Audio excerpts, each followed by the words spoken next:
October 7 marks 2 years of Israel's genocide. Okay? That's it.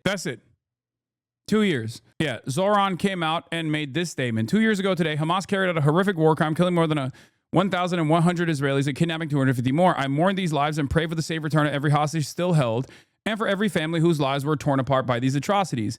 Anyway, let's get to modern day. Peace talks ongoing to end the war in Gaza. It's October 7. Obviously, Israel is really amplifying the Remember October 7 propaganda. October 7, 2023 should be a reminder that we are turning the page and getting into the third year of Israel's Holocaust of the Palestinian population in Gaza. We are now in the third year. It's been 2 whole years, which sounds so fucking crazy.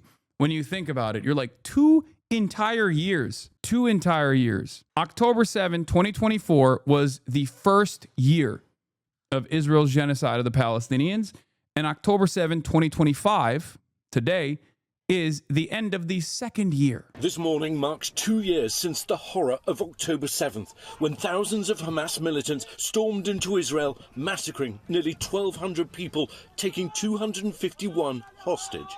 Udi Goren's cousin, Tal Haimi, died defending his kibbutz. His body is one of those being held in Gaza. This barbarism, this hatred that just flowed in uncontrollably. It really was just the worst of humanity. Like so many families, he hopes the talks between Israel and Hamas will end the war and bring their loved ones home. Phase 1 of the US brokered plan would see the immediate release of all 48 remaining hostages, 20 believed to be alive. Palestinian prisoners would be released and Israeli troops partially withdraw. But a key sticking point, I think one of the craziest aspects of like the relitigation of October 7 over and over again in an effort to justify Israel's bloody murder campaign, Israel's Holocaust of the Palestinians, is that it is somehow the most televised and the most like filmed act of terror, but it's also the most lied about. Okay?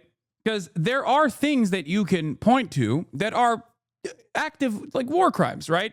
Regardless of the fact that, and you're supposed to match it up with 75 years of apartheid, of course, at the end of the day. But even then, right, there are things that you can present that took place that are war crimes. But that wasn't enough. Israel had to literally just straight up fucking lie about virtually every aspect of October 7.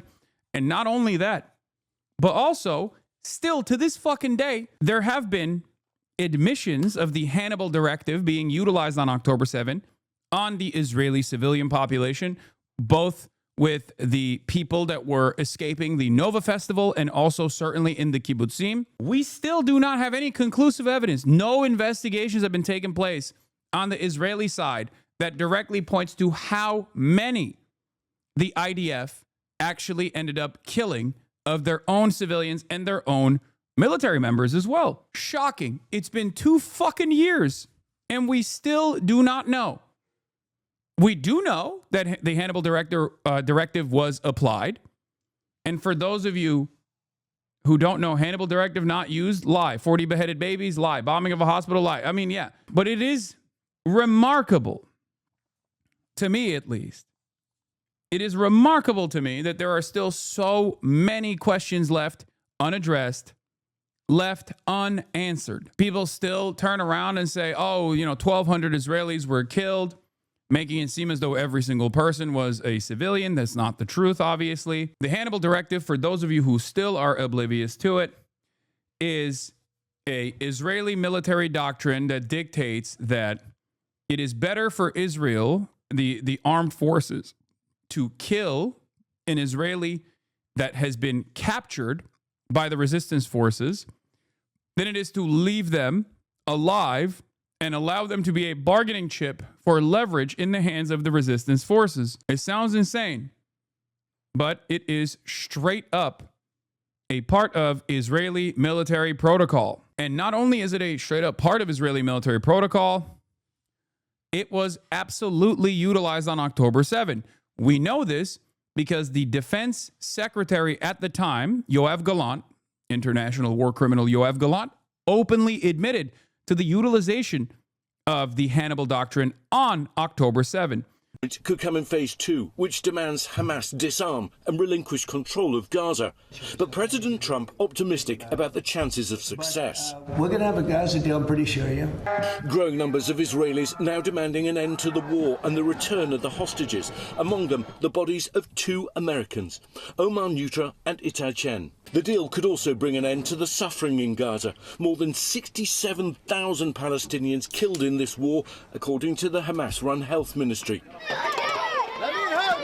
Human rights groups saying many are now suffering from famine, something Israel denies. Our team witnessing the suffering up close.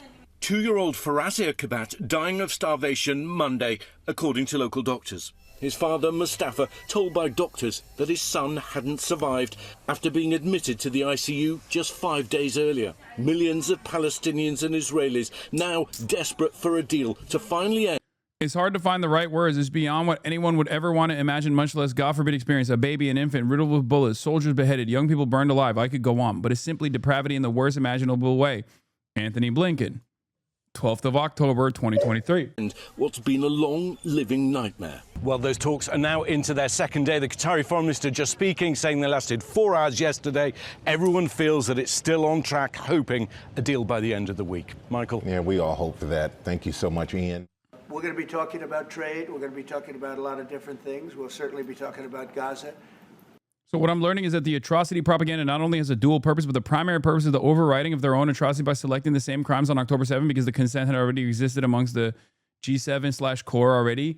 Yes, but I do think that the primary purpose was to still first and foremost really heighten the atrocity narratives in an effort to justify what came after. Because Israel knew exactly what was going on. Israel knew exactly what was going to happen, what they were going to do, the Israeli government, I mean, and obviously people who had been engaging in pro-Palestinian advocacy also knew exactly what was about to take place and what came before October 7, right? There is a reason why people like myself, from the start, were very careful with communicating exactly who was responsible for October 7. There were definitely some who went above and beyond when they were talking about the events that were taking place because they thought that they could get away with even a fraction of the callous ways in which the pro-Israel crowd speaks on these issues, right? You can't do that. It sucks, but you can't do that. And we're not even talking about like whether you should do that or not. I'm not relitigating that, okay? But it is obvious that there is not only an asymmetry with the ways in which Israel gets to do whatever the fuck it wants versus the retaliation or the resistance against such atrocities, but that asymmetry also certainly exists in the messaging realm. We're in very serious negotiations to, I guess you could say, depending on the way you count, 3,000 years. You could say 500 years. You could say, but that it's been raging for a long time. And I think there's a possibility that we could have peace in the Middle East. It's something even beyond the Gaza situation. We want a release of the hostages immediately.